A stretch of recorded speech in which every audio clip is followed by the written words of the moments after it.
अच्छा ਇਹੋ ਜੀ ਕੁੜੀ ਵਿਆਹ ਵਾਲੇ ਦਿਨ ਨਾ ਲੜ ਕੇ 30,000 ਦਾ ਮੇਕਅਪ ਕਰਦੀ ਹੈ। मस्ताना साहब अगर लड़के भी 30,000 कटना है तो लड़न का तो कोई फायदा ही ना होया। ਇਹਦੇ ਨਾਲ ਤਾਂ ਮੇਰੀ ਬੇਗਮ ही चंगी है। वैसे ये आपकी बात मुझे बहुत पसंद है कि आपको दुनिया की हर औरत से ज़्यादा अपनी बेगम अच्छी लगती है। और ਤੁਸੀਂ कभी गेस्ट ਨੂੰ ਪੁੱਛਦੇ नहीं ਹੁੰਦੇ ये बात हकीकत है या मुहावरन है और ये मुहावरन ही है। अच्छा जी, क्या फरमा रहे थे आप? WhatsApp ਤੁਹਾਡੇ ਨਾਲ ਤਾਂ ਚੰਗੀ ਮੇਰੀ ਬੇਗਮ ਹੈ। वो कैसे मस्ताना साहब? ਸਾਲ ਦੇ ਵਿੱਚ 2200 ਦਾ ਦੰਦਾਸਾ ਲੈ ਕੇ ਦਵਾਂ ਨਾ ਤੇ ਮੇਰੇ ਸਾਹਮਣੇ ਦਿਹਾੜੀ 'ਚ 9 ਵਾਰੀ ਹੱਸ ਜਾਂਦੀ ਕਹਿ ਇੱਕ 6 ਮਹੀਨਿਆਂ ਨੂੰ ਮੈਂ ਦੰਦਾਸਾ ਲੈ ਕੇ ਨਹੀਂ ਦਿੱਤਾ ਤੇ ਗੰਡਾਸਾ ਲੈ ਕੇ ਮੇਰੇ ਪਿੱਛੇ ਫਿਰਦੀ ਰਹੀ। जी सरदार साहब जी, अब मुझे उठानी है जी कुछ चीज़ यहाँ से। हाँ जी। ठीक है जी, ये मैंने रेडियो उठाया है जी। और शाह साहब इस रेडियो के मतलब एक आपको बड़ी मज़ेदार बात में पहले पाकिस्तान में सैलाब बहुत आते थे और अब भी खैर आते हैं। जी जी। तो जब वो सैलाब आया हुआ था तो उस ज़माने में जो वज़ीर आज़म थे वो भुट्टो साहब थे। तो भुट्टो साहब हेलीकॉप्टर पे तशरीफ़ लाए उस इलाके में। तो एक बाबा था, तो उसने कहा कि जी बाबे ने बड़ा शोर डाल दिया। उसने कहा जी मैं भुट्टो नूं मिलना है, मैं भुट्टो नूं मिलना। तो वो सारी सिक्योरिटी वालों ने कहा बाबा तू की करना है? उनका नहीं मैंने भुट्टो ना मिलाओ, मैंने भुट्टो ना मिलाओ। तो उन्होंने खार उठाया बाबे को भुट्टो साहब के साथ देकर। उनका हाँ बाबा क्या कर सकते हैं, क्या आपकी खिदमत? उन्होंने कहा मेरा रेडियो जड़ा है ना वो पानी डूब गया, मैंने रेडियो वापस। सो मुझे आज तक वो वाकया याद है कि ये रेडियो कितना इम्पोर्टेंट होता था उस जनरेशन के लिए। और अब इसका रेडियो से ट्रांसफॉर्म होते होते अब हम हर घर में रेडियो है और हर हाथ में रेडियो है। लेकिन उसकी इम्पोर्टेंस जो थी इस रेडियो में वो इतनी इम्पोर्टेंस थी कि शाम जो मुझे याद है बुजुर्गों की, जिसमें मैं भी उस दौर से क्या मैंने वो दौर देखा है कि शाम को एक तो BBC सुना करते थे और खबरें और नूरजहां के गाने। ये जो था ये रूटीन था कि शाम को बैठ के जिस आप टीवी देखा जाता है जी जी जी, उस जमाने में ये रेडियो। और एक फ़र्क है सरदार साहब कि रेडियो और किसी हद तक टेलीविज़न का इब्तदाई दौर भी जो है वो लोगों को इकट्ठा करता था जी। वो यानी कि लोग जैसे ये नहीं अपना लूडो के गिर्द, ताश के गिर्द और कैरम के गिर्द इकट्ठी हो जाती थी, फैमिलीज भी, लोग भी। अच्छा ये जो है अब सारे जहान के रेडियो और टेलीविज़न चैनल जो हैं वो इसके ऊपर हैं, मगर ये लोगों को तन्हा और अकेला और जुदा कर रहा है।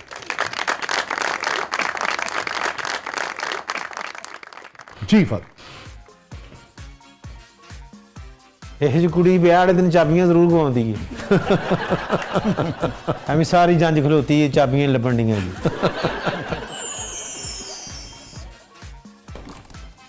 चूड़ियाँ। Because we are girls. Yeah. इससे रिलेटेड मेरे पास एक वाकया है। जैसे कि मैं हॉस्टलाइज हूँ और मेरी रूममेट्स हैं, तो हम लोग एक दफ़ा ना मिल के मूवी देखने के लिए चले गए। मैं हॉरर मूवीज़ बिल्कुल नहीं देखती हूँ। अच्छा। मुझे डर लगता है, बहुत ज़्यादा फोबिया है। हर बंदे को किसी ना किसी चीज़ से फोबिया होता है। किसी को हाइट से फोबिया होता है, किसी को पानी से फोबिया होता है, आपको भी होगा because you are also a girl. मुझे खुद बहुत ज़्यादा फोबिया है और मैं किसी चीज़ से एक दफ़ा डर जाऊँ तो फिर बाद में वापस वो चीज़ मेरे सामने भी आ जाती है, मैं डर जाती हूँ, खौफ ज़्यादा हो जाती हूँ। ਉਹ ਵੇਖੋ ਤੁਹਾਡੇ ਪਿੱਛੇ ਕੀ ਹੈ, ਉਹ ਵੇਖੋ। मेरे पीछे नहीं है, मेरे सामने है।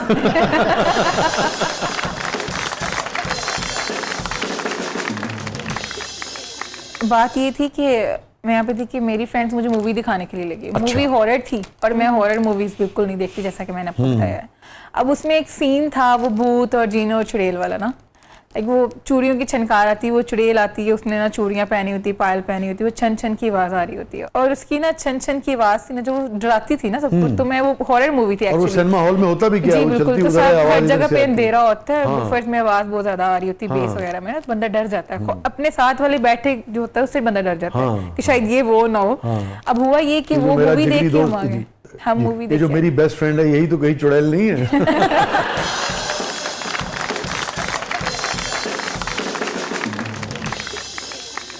बिल्कुल ऐसा ही होता है, बंदा उससे खौफ ज्यादा हो जाता है। आम जिंदगी में भी कभी कभी बेस्ट फ्रेंड चॉइस बन जाते हैं। बिल्कुल। और मेरी रूममेट्स को पता है कि मेरी वीकनेस में डर जाती हूँ इन चीज़ों से, वो कमजोरी पकड़ लेती हैं फिर। अब मेरी दोस्त ने आके मेरे पास मेरे कान के पास चूड़ियाँ चनकनाई हैं, थोड़ी सी आवाज़ क्रिएट की इनकी, मैं डर की उठ गई हूँ। आप यकीन करेंगे उस दिन से लेके अब तक मैंने चूड़ियाँ नहीं पहनी है। अच्छा और चूड़ियों को देखते ही मुझे वो वाकया याद आया कि मुझे चूड़ियों से जो सही फोबिया हुआ है ना, ये मेरी दोस्तों की वजह से तो हुआ। चलिए आप जबरदस्त का शुक्रिया अदा करेंगी, आज थोड़ा सा डर उतरा आपका। हाँ, मेरे हाथ में पकड़ी हुई है।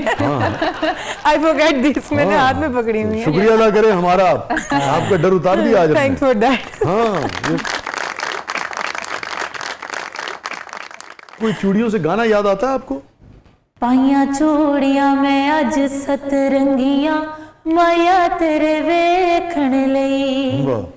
पाइया चूड़ियां मैं अज सतरंगियां माया तेरे वेखण लई।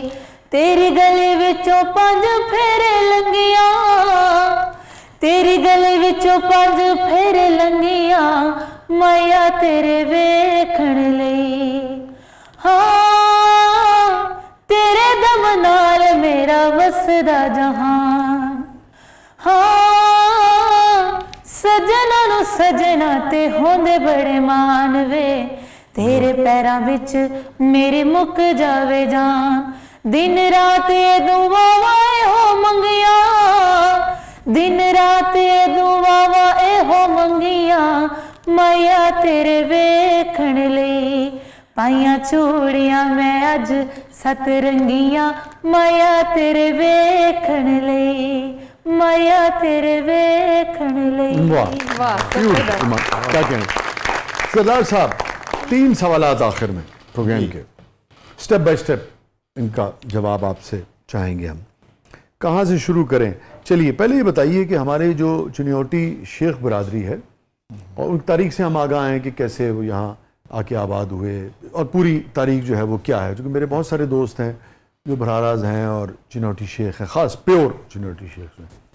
ऐसा क्या उनमें ख़ास है जो आपके तजुर्बे और मुशाहिदे में आया हो कि पाकिस्तान में जो कम्युनिटीज़ कारोबार में नाम जिन्होंने पैदा किया उनमें चिन्योटी शेख बरादरी का भी नाम आता है? जो नौजवान इस वक्त प्रोग्राम देख रहे हैं वो क्या सीख सकते हैं उनसे? आप उन्हें क्या बता सकते हैं कि ये देखिए काम की चीज़ें हैं जो आप इन लोगों से सीख सकते हैं? 2-4 बहुत इंपॉर्टेंट चीज़ें हैं जो कि हमारी ये जो नस्ल है इससे फ़ायदा उठा सकती है। पहला है उनका सिस्टम घर चलाने का या ज़िंदगी गुजारने का, उनका जो सिस्टम ऑफ गवर्नेंस आप समझ वो बहुत ज़बरदस्त है। एक तो ये है कि वो बच्चे की शादी जो है जी जी जी जी वो 12 से 13 साल में कर देते हैं। क्यों कर देते हैं कि उसको उन्होंने ये नहीं करना कि बच्चे को कहीं और पढ़ाना है और बिजनेस कहीं और करना, और गद्दी पे बिठा देना उन्होंने। और उन्होंने ला के बिठा। ये बहुत अहम है कि हमारा जिम्मेदार का बच्चा जो है आप उसको BA और BA LLB करवा कर या मास्टर ऑफ बिजनेस एडमिनिस्ट्रेशन करवा कर उसको कहते हैं कि आप जाके जिम्मेदार आकर, तो जाहिर है उसने एग्रीकल्चरिस्ट का बच्चा एग्रीकल्चरिस्ट नहीं बन सकता। वो धक्के खाता है, वो पैसे ज़ाया करता है, ना तो वो एग्रीकल्चरिस्ट रहता है ना वो MBA लॉ में या करके किसी और उसमें। हाँ, सो इनका बहुत ही स्ट्रेट और Focused है। फोकस्ड है कि आपने करना क्या है, जो सबसे इंपॉर्टेंट चीज़ है।